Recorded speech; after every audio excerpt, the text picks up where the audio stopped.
When our son was a baby, our first child, I returned to work after maternity leave, and I was working really close to home, and things changed in my industry, and I found myself having to drive quite a distance, work at two different nursing home facilities on the same day. And one was about an hour and a half from home. They were an hour apart from each other. The other one was almost an hour away. You did a triangle. So I found myself driving a lot, and I was still nursing our child and pumping my milk and driving a stick shift. And the route I took was kind of a back 2-lane highway, but I was going against traffic. There was hardly ever any traffic. And I was young at the time. I was like barely 30. And I actually drove the stick shift while pumping my milk, driving to work. And sometimes talking to me. Have I talked to you on the phone at the same time? I think so. We didn't really use our cell phones back then, Don. This is like in 1998. Oh, then maybe you're just screaming at me. Have you ever had one of those days where you're brushing your teeth and you go, oh, shoot, I got, my shoe's on the floor. I need to put that away. You put your shoe away and like, oh, I remember I wanted to get those other shoes out and they're downstairs, and you run down the basement and you pull the shoes out, and then you're like, wait a minute, what was I doing? And you wind up back in the bathroom and you're like, what the hell happened to my toothbrush? And which is probably on the bed. Trying to do so many things at once. That's called parenting, I think, isn't it? Yeah. And you wonder why sometimes you're holding your keys while you're searching for them, or your glasses are like glasses on top of the head. Oh, I've been while you're looking on for the phone talking to someone, and because I use my phone for my calendar, I'm like, where's my phone? I need to find my phone. It's like I'm holding my phone. Hello, I'm Don. And this is Gina with Focus Healthy Family, and this is podcast number 79. And today we're talking about multitasking versus parallel processing versus just plain parenting. Going crazy, in other words. So, but before we do, let's take a moment for our sponsor.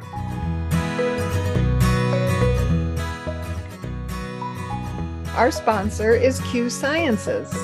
I've been a representative for Q Sciences for over a year. I found this company through a friend and did some research and reading about these products. And I really like what I found when I learned about them.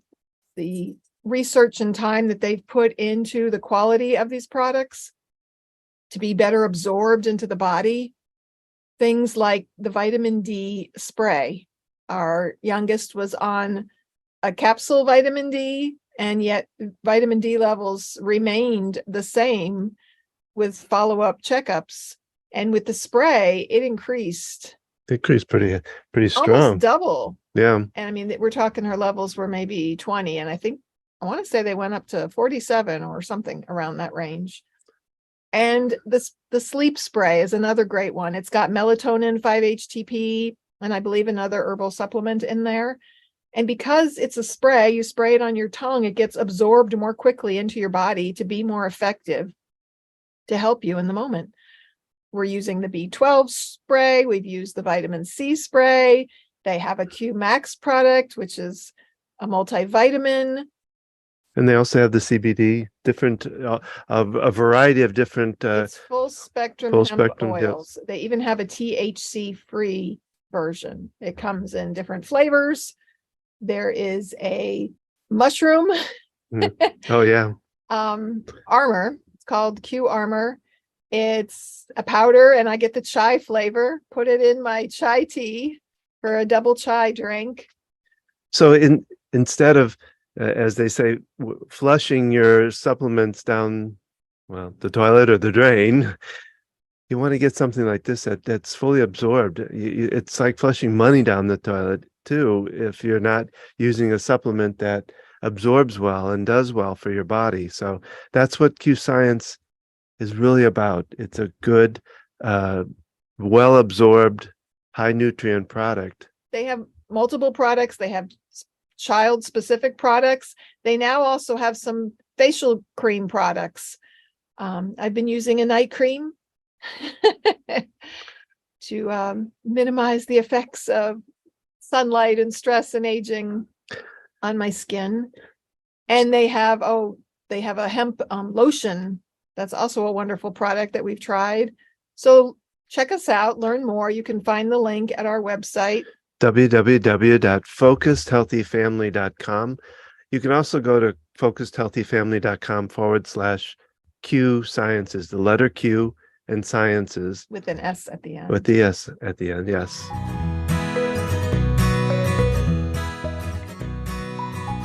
And we're back. We are, and going to talk about multitasking. And Don came up with this topic. Well, I think people have a confusion about multitasking in a way. I had a little more to say. Oh, okay. Well, and the stage is now yours. No, that's not what I wanted. Don came up with this topic, and I thought about how I'm juggling lots at once, helping out this kid with this thing, trying to load the dishwasher or finish cooking something or doing a load of laundry, kind of that doing multiple jobs at once in the house. And you took some time and did some research. Yeah, just looking up some information about it. Well, my sister used to always say, well, I have one toe free, to do something. And I think multitasking, the concept of came from computers, because they can do multitasking, kind of same processing at one time. You can have more than one screen open. Yes, Windows. I remember how when Windows came out, and everybody was so amazed because you could be looking at multiple things. But I think people have this idea that they literally are doing two things at one time, at one moment, and really, this wasn't the first time I've read this, but what they're saying is that our brain really can't process more than one thing at a time. What we're doing in multitasking is we're stopping and jumping very quickly to different tasks. Kind of like in exercise and weight training. Oh shoot, there's a name for it. Keep talking. CrossFit or something like that? No, where you just keep talking.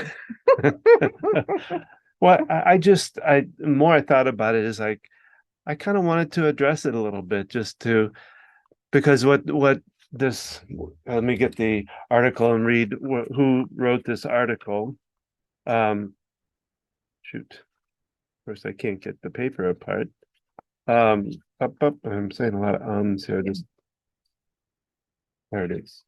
It was written by, nope, I got the wrong one. Nope. Well, you're finding it. So what I was talking about was cross training, where you do 10 minutes of cycling, and then you do 10 minutes of weightlifting, and then you do 10 minutes of something else. So you're really not doing multiple things at once. Like you talk about, you're focusing on one thing and then you're jumping to something else. So if I'm brushing my teeth and then I'm like, oh, I got to make the bed, I might still have the toothbrush in my mouth, but I'm stopping to make the bed. So like you said, your brain is jumping from one to another. And it can do it so fast that we don't really conceptualize there's a jump there.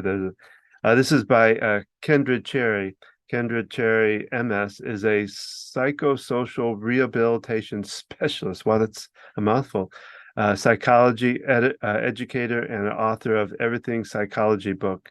And she wrote this article that I found talking about multitasking and talking about the fact that, like I said, that the brain can't do that. And then there's kind of some downsides to it, in the fact that you lose your toothbrush. Lose your brain too. You worry the cop's going to pull you over? What are you going to say? For instance, she said, because of the fact that it's really about distraction, we're catching to another thing, and that's kind of like a distraction, or it can be a distraction. And so a person that does what they believe is multitasking can be distracted, be less productive, make mistakes, because they're not really completing something. As you're describing this, it's like the opposite of mindfulness. In mindfulness, you do one thing at a time. You focus, you center yourself and focus on right here, right now. versus I got to do this, I got to do that. Didn't that help? Didn't that help explain I it? like it. I got to learn to use my hands more. But and then I found when we've been talking about the parallel processing. Oh, that's my ding ding ding. That's kind of your cue. I'll just say the way I went in reading it, how I saw it is, it's multitasking is the thought that we're doing one task, a multiple task at a time. And what you're really doing is jumping back and Yeah. forth between many different And things. parallel processing really, the way I saw it was we're doing one task, like driving, while we're taking in the radio and a friend that's there with us talking, and we're watching the road. And looking for the street that you're going to go on. So yeah, that's exactly what it describes. And this is very fascinating because I love brain psychology and how the brain works. So in cognitive psychology, parallel processing refers to the ability to deal with multiple stimuli simultaneously. So they give the example of driving. Our ability to process different kinds of stimuli at once enables our brain to carry out all these tasks at once. So looking at that different than multitasking, this article itself does not really stipulate that. What I've seen so far is it's just they're very close in similarity. I kind of looked at it as processing is taking in, and multitasking is doing. There's something around that. To some, I read it in here, and it talked about automation, where you get so good at something, whether it's typing, that you really don't have to put much energy to it, so that you can be doing something else at the same time. And they talk about an experienced driver. When you're really experienced, you can navigate those other aspects of the car, like the radio, much easier, because you're kind of we say autopilot, but the act of driving has become so rote in you that it's easy. It's like you think of, that's why young drivers, many states have laws, they can't use their cell phone and things, because they haven't gotten to that point where it's so automatic. You want to read who that one, the parallel processing articles by? Cynthia Vinny, PhD. She's an expert in media psychology and a published scholar whose work has been published in peer-reviewed psychology journals.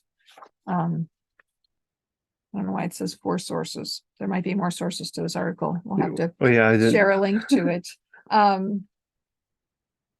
It says parallel processing has many advantages. It also has some important limitations.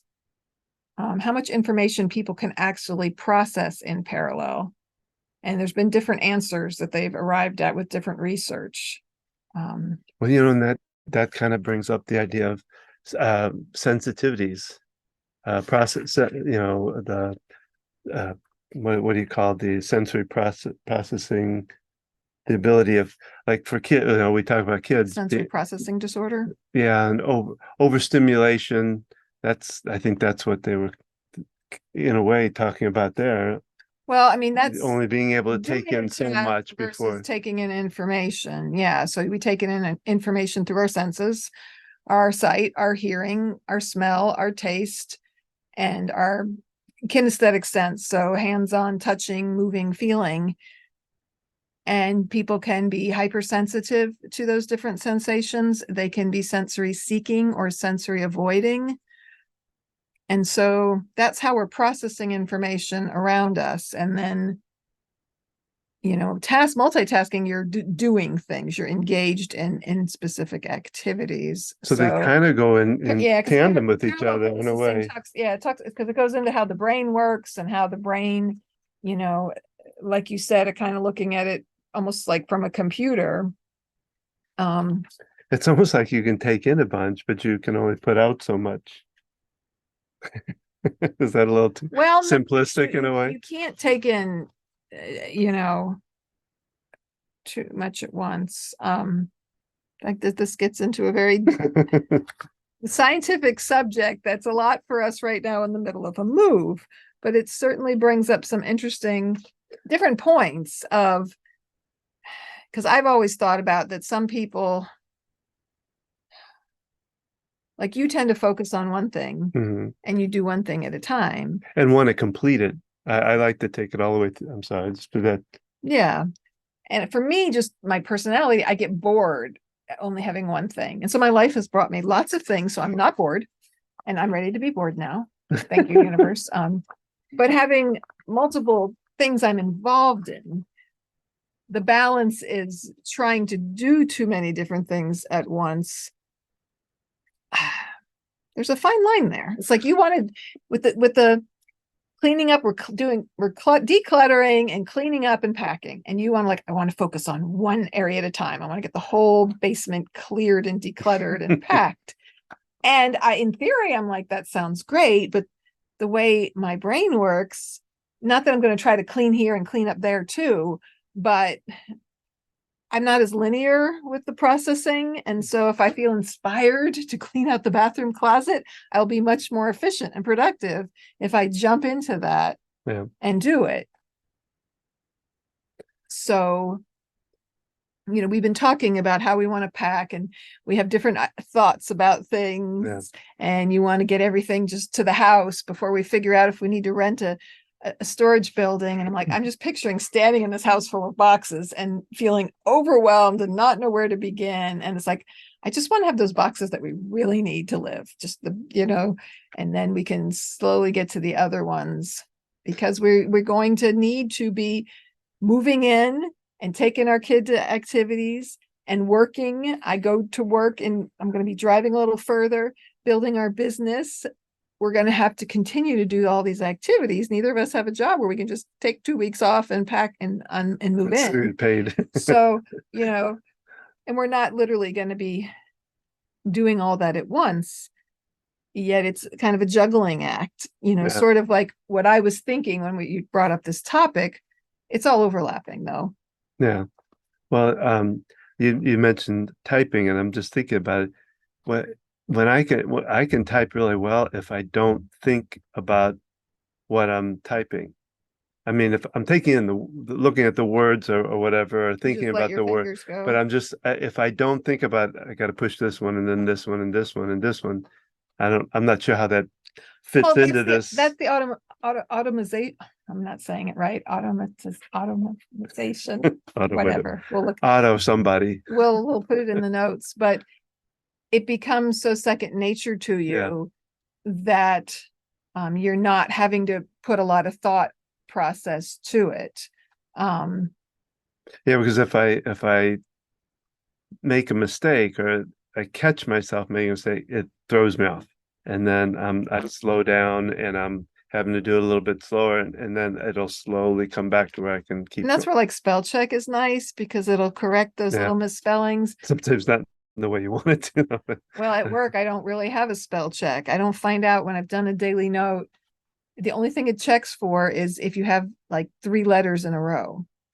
So we can't abbreviate abdominal aortic aneurysm because it's AAA and it shows up in that. But that's the only thing it catches. It doesn't actually catch misspelled words. And I use the word assist a lot, and I'll put too many S's in, but it just tells me, this word is wrong in this section. And then I've got to go searching line by line to find it. Versus, having something like, the iPhone, the iPad, these things that automatically correct for you. And then it turns your text into other words. And another job I've worked, we used an iPad, and I typed up my note, and I'm glad I read over it because it said something about sex therapy. And I'm like, that's not the kind of therapist I am. And I forget what word, probably not 6 or, so there's pros and cons of both. I've got this annoying program at this job. It doesn't really do a husband at home. A spell check. I didn't say that. No, I did. I thought it was interesting. They talked about the process of information the process of information processing.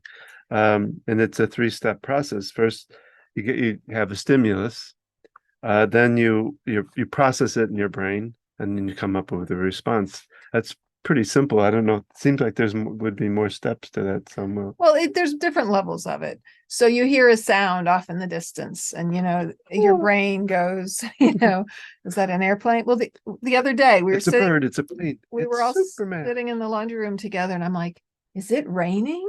And you're like, no, I'm like, oh, it's the dishwasher. And like, no, it's the washing machine. So my brain was it was trying to We were interpret upstairs, the actually. sound it was hearing and identifying what the sound was. So you take in the information, your brain processes it and it determines Tries to find what it is. And if it's something that you need to respond to, you hear a very loud crack of thunder close by.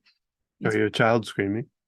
Yeah, do you need to jump to do something to address that issue? So we've gone silent. You were talking about, I'm trying to multitask at the moment. yes, we are.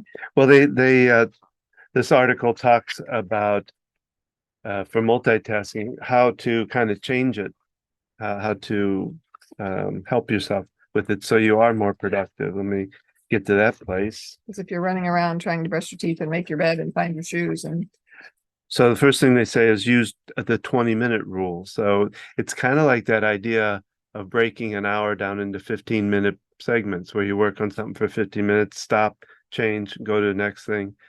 And rather than just trying to quickly run back and forth or try to.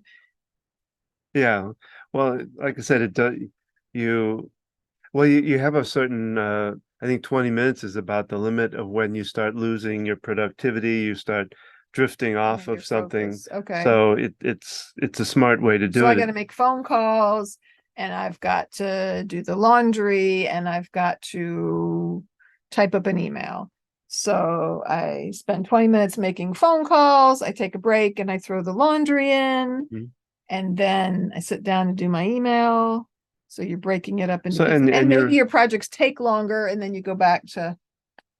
well, and you're really then, like I say, the focus is the big part of that. You're really focused towards that one thing and making it more productive. I'm sure if I understand this one, that they say batch your task. If you're having trouble resisting the urge to check your email or engage in another distracting task, schedule a set time in your day to tackle it. By batching similar tasks together and setting a time to handle them, you can free your mind up to focus on something else. So if you kind of know automatically at 10 and 3 every day, I'm going to check my email. I think it's the idea that when you I have. was going to say, I didn't understand the batch part of it. That would be doing multiple things. It doesn't say much more than that. So unless they're talking about, like you, I don't know if this is the right way to say it, but kind of brainless task, like that you can, I don't know, you can eat a candy bar while you're checking email, or you can eat something while you're watching TV. Yeah, I mean, there's many different ways to look at it. I'm not, yeah, because I think of, there's a task I don't really like doing. After I do that task, I get to do a task that I enjoy more. Yeah.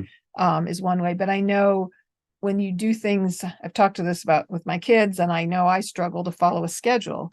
But when you have a routine down, it takes less energy to do it. Mhm. We used to get into this battle with our kids with your job is to unload the dishwasher, and they'd argue about unloading the dishwasher for 15 minutes, and then it really wouldn't even take them that long to actually do it. But when it's automatic, you come, you do it, you get it done, and you free your brain up to be, maybe while you're doing it, you can be thinking about something you want to write or take care of later, and you get it done quickly because it becomes more Row, automatic. Gently down the stream. The hand movement, I love it. I never realized I did it so much until. Is that the Italian coming in? Well, what do you think? You're gonna stand like this, right? Click our heels together.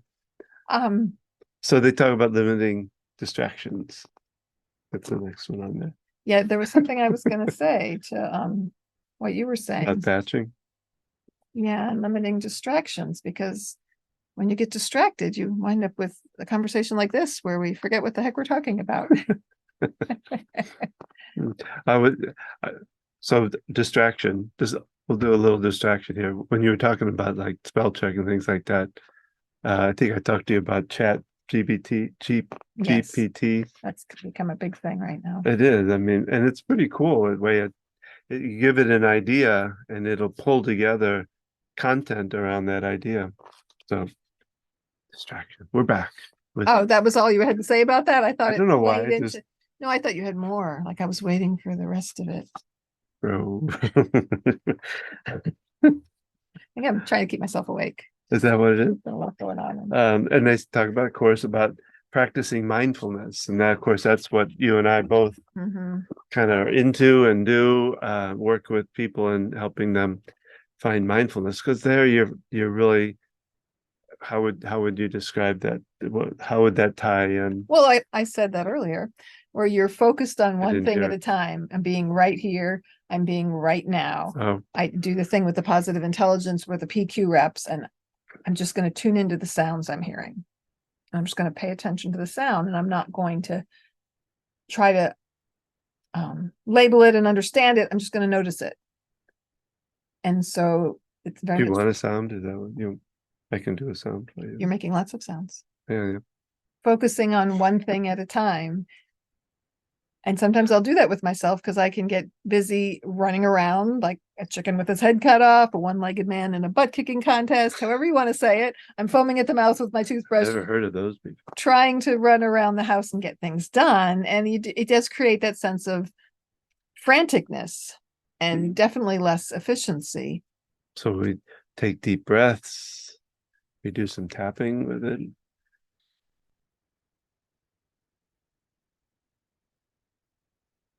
But right now, if I hear the sound of the dryer, and I'm just going to focus on that.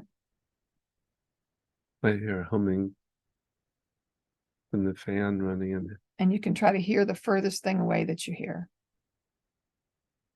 And just notice it. I hear the clock, the Big Ben clock in London. You can hear that. This is not imagination time. Oh, And then what's the closest sound you can hear? I hear Don wiggling in his chair that's sweet. and then trying to hear the sound of your own breath. If you don't have a husband wiggling his chair next to you, and you can pay attention to your breath.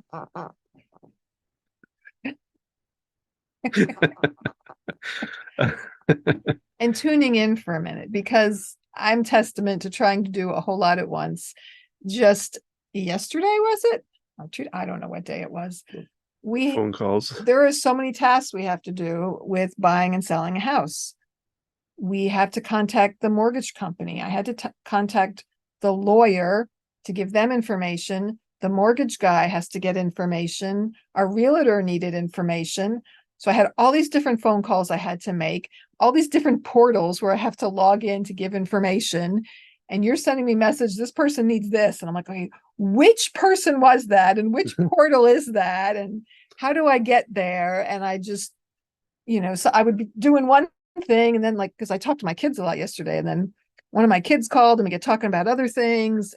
And so I was just jumping back and forth between a whole lot. And because all those things needed to get done, but it was tiring. So I don't know. Well, I think that's, I write things out like I've got to do this and I've got to do this, and having kind of some organization can be helpful because then you can check off to know what you've done. well, I think just recognizing that it is a matter of that you are jumping from one thought to another and trying to make sure you keep your focus on the things that you need to. And for me, I was sitting down and doing the phone calls. Like I have other things to do. We have clearing out and packing and laundry and all this other stuff in the house. So I'm going to sit down now and I'm going to do these phone calls. Yet there were so many different people keeping it straight in my head. I was on the phone with, what did I have to do? I set up a wire transfer. And the woman called me back from our credit union to confirm it. And she goes, what's the name of the lender where the money's going to? Well, I had been doing so many different portals of stuff. And I'm like, it's a law firm. She's like, yeah. I'm like, let me look it up. And I had to it took me a few minutes to go and look it up and come up, she wanted to confirm, what was my point? It's just that my brain was so busy doing so many things. It was struggling to keep all that straight. So, like you said, it's recognize it. It's finding ways to simplify, to realize that no, you can't really do a million things at once. Our brain can only pay attention to so many thoughts at once. Well, yeah, and it can only, there's only retain so many different tasks at one time. This is something I learned about probably in a course relating to the brain and occupational therapy, but we can only, and we'll have to dig into this more and can have another lengthier podcast about it, but we can only retain so many thoughts at one time. Mm-hmm.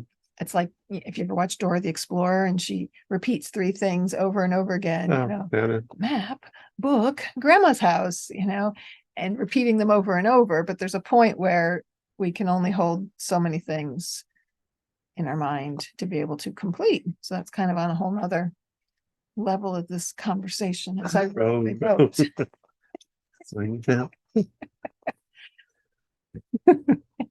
And how long have we been talking, Don? Because usually we're very tuned into the amount of probably time too long that we spend on a podcast. But right now we're in they're the middle probably thinking this is ridiculous. No. Right now we're in the middle of moving, so we're having these conversations. Well, it kind of came up, the thought came up when we talked, because we were thinking about trying to do a podcast while we were like packing or, cleaning up or something like that, to actually show us trying to multitask. And I just didn't think that would work really well. Well, but, it's like, how did we walk around with a keep our camera thoughts. and our without, we don't have a GoPro with a microphone for the technology, because you're like, well, we could just hold our phone. I'm like, okay, we're going to hold our phone And try to and pack. talk and do things at the same time, and trying to do so much at once. But it was sort of, right now we're here and now we're in the midst of this move. We're going to continue our podcast. They're still going to be weekly. Know that our other podcasts are usually much more researched and just more thought through, but this is kind of real life, and that's what we're all about. Is Well, and we're about parenting. Mhm. And for a parent to know this is what a parent does, is kind of multitask, and to help understand for a parent to understand that's this is what is happening. I think again can help them to pay attention to focus on the things that are most important, but also know that when you're on this task to focus towards it. Before you get off and take that tangent even further, when we do workshops with the communication skills classes, and we have several parents, sometimes it's a couple, sometimes it's just one of the parents of the kids, and we do a workshop, a small group, and we bring some expertise in our fields, but also our practical experience as being parents for 25 years. And just the reality of, yes, we have this information, but we give examples of, we don't always use this information ourselves. And, we're human, and we share that in our examples, and that through our experiences and what we've been through, we want to help other people. And so we bring to you this research and other things we've done in our areas of expertise. And also, this the real life of what we've experienced, and that we want to be able to help other people from what we've been through. So we share where we're at. And so you may be human, but I am alien. I don't know why that came. Robin Williams somehow popped into my head. Is that where that came from? I guess Mork from Ork. So that's a podcast. That's what she said today. That's it. That's all, folks. Like we said, we hope you've enjoyed it. Please do check out. We've been doing this for 1.5 years now, and we have interviews with a whole variety of people. Go to the site, check out all the different lists of podcasts, check out the blog. Some podcasts have blogs to go along with them, and in the future they will have that again once we get settled and back into our routine. We've done some series. We did one on foster care. We've done one on collaborative divorce, and like you said, the interviews we've done have been really pretty cool. And let us know other areas you're interested in. We always are interested in hearing your feedback. Find us on Facebook, on Instagram. And remember, how you speak to your children today shapes their future and yours.